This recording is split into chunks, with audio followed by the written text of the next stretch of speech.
Welcome all. In this video, we will talk about the lyric, which is one of the poetical types. The video will be useful to the beginner students of English literature and is based on B.Prasad's text, A Background to the Study of English Literature. Before we begin with the text, we can go through a glossary of literary terms and read and try to understand what lyric means. Reading from the text, in the most common use of the term, a lyric is any fairly short poem uttered by a single speaker who expresses a state of mind or a process of perception, thought and feeling. Now we can look into the details of the description that is given here. Based on M.H. Abraham's definition, we can see that a lyric is a poem which is short. It has only a single speaker. We wouldn't be having multiple speakers talking about their thoughts or feelings. There would only be a single speaker, and through what the speaker says, we get to see the state of mind of the speaker. It could be the feeling of the speaker, the thoughts of the speaker, and how they perceive the world. So we'll get to see what is there in the mind of the speaker. Then the next point the text discusses is that a lyric is in first person. But we have to take, or there should be a little caution when we read lyrics. When we see an I, we shouldn't, or it is not always necessarily the poet himself or herself, or even themselves. The I in a poem would be a separate individual, someone who is different from that of the poet. There are personal lyrics. For example, if we take the poem When I Consider How My Light Is Spent by John Milton, it is an intensively personal lyric. But there could be some poems in which the speaker could be a witty lover, or someone who is so different from the personality, so different from the character of that of the poet. So we have to make sure that we wouldn't be recognizing the speaker as the same as the poet. Coming to the next point, a lyric can be used for several purposes. There would be a variety of utterances which the lyrics try to convey to the audience, to the reader. It could be ceremonial, as given in the glossary. It is given that sometimes they are ceremonial poems which are meant to be uttered in a public voice on a public occasion. For example, Ben Jonson's To the Memory of William Shakespeare. It is meant to be read in a public occasion in front of a number of people. So there the purpose of the lyric is to be ceremonial, and at other times it can also be private, where the poet will talk about some intense expression, intense mood or state of feeling. For example, we can look at the works of Shelley, Tonight, and Emily Dickinson's Wild Nights, Wild Nights. You can go through these poems and get to see how lyrics can be private as well. Moving to the next slide. Origin of the lyric. We can trace back the origins of all these poetical types to Greece or Greek poetry. So Greek song was divided into two. One is the melic or lyric song and the other is choric song. First, the lyric song It was meant to be sung by a single voice, so only one person. Earlier we have seen that only a single speaker is meant to be there, so a single voice, and to the accompaniment of lyre. Lyre is a musical instrument, the image of which you can see here. So lyric song, it was meant to be sung to the accompaniment of a lyre, whereas the choric singing or choric song, here I have made a mistake, it is choric song. So the choric song is meant for collective singing. We can look at the cases of the film songs that we get to hear every day. There would be parts for the chorus to sing. Chorus is a group of people who would be accompanying the singing.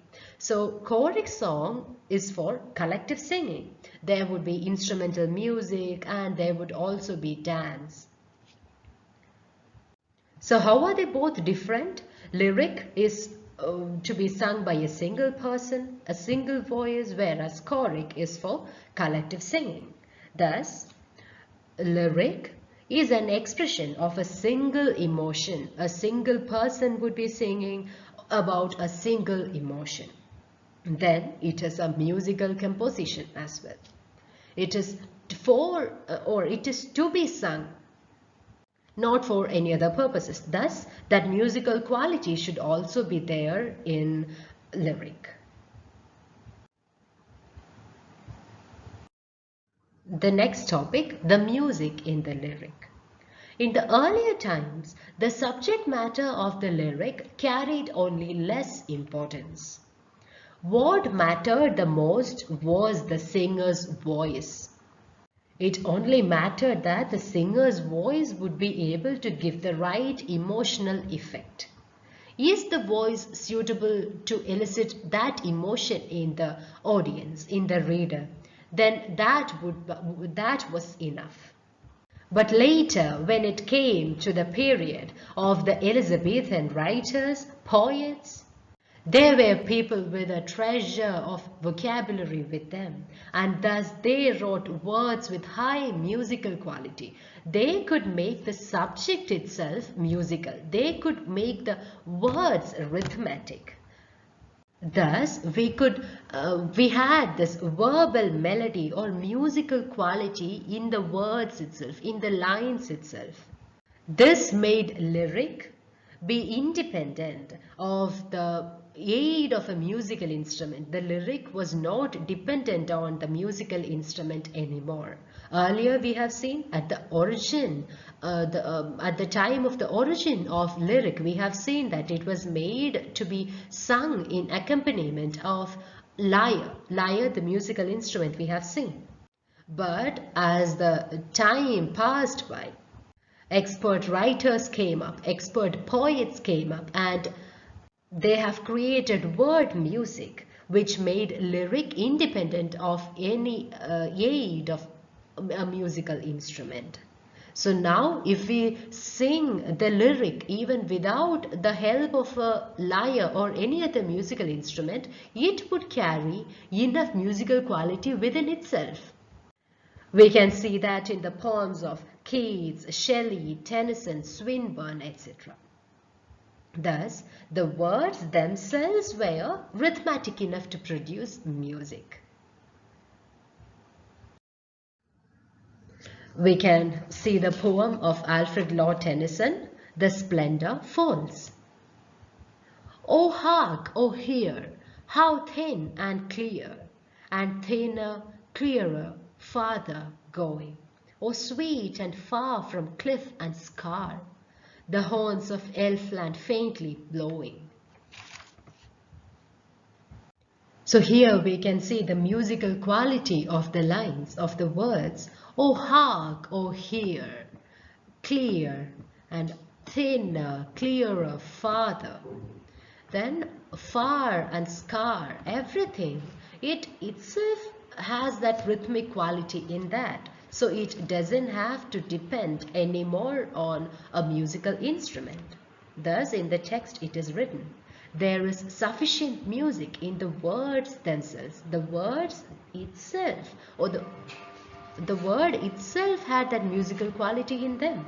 Thus they didn't have to depend anymore on lyre or any other musical instrument.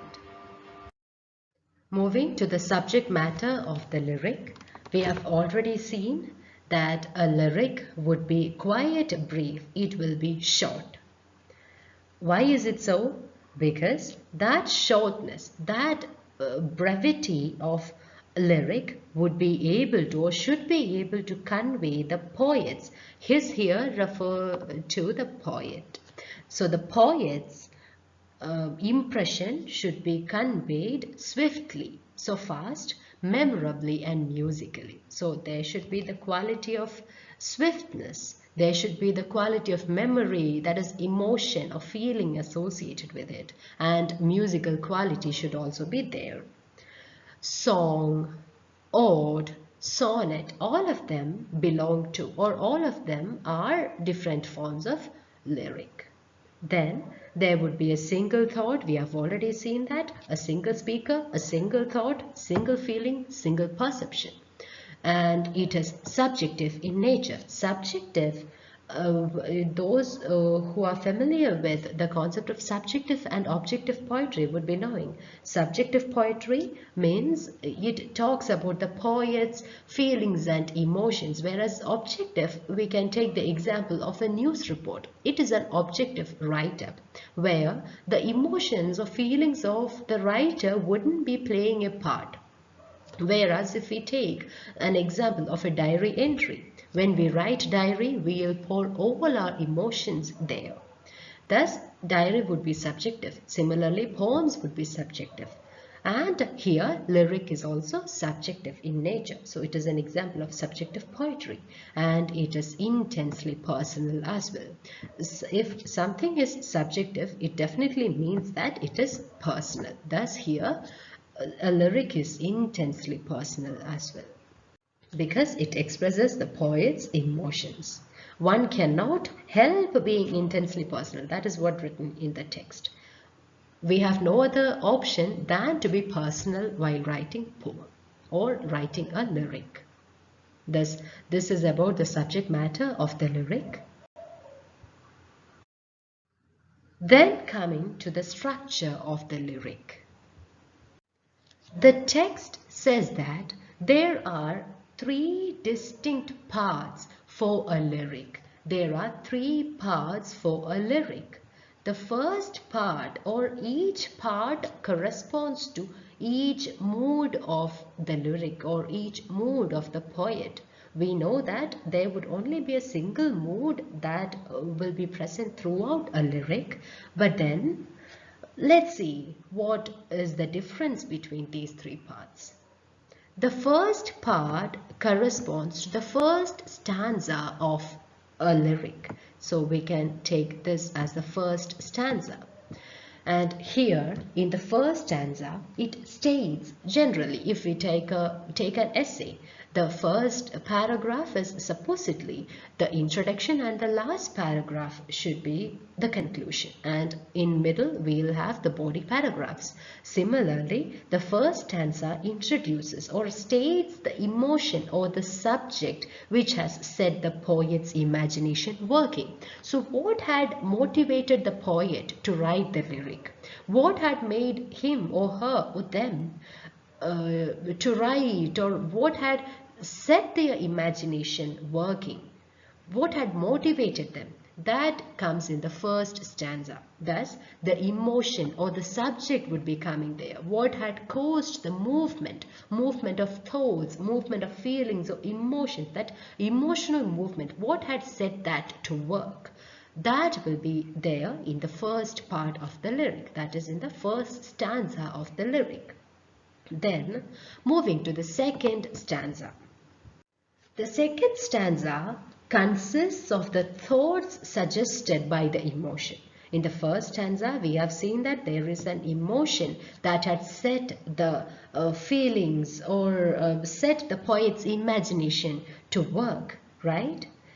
Now, in the second stanza, we are seeing what thoughts did the emotions stir. Or what thoughts did the emotions evoke in the speaker or in the poet?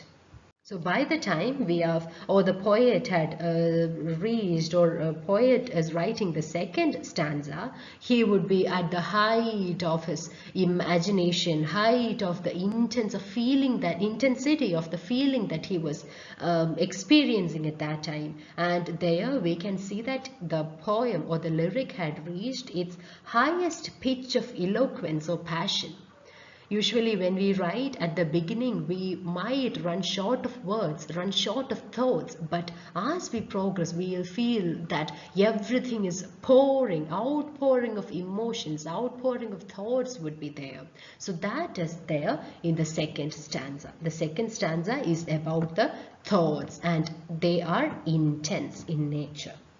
Moving to the third stanza, which is the third part of the lyric.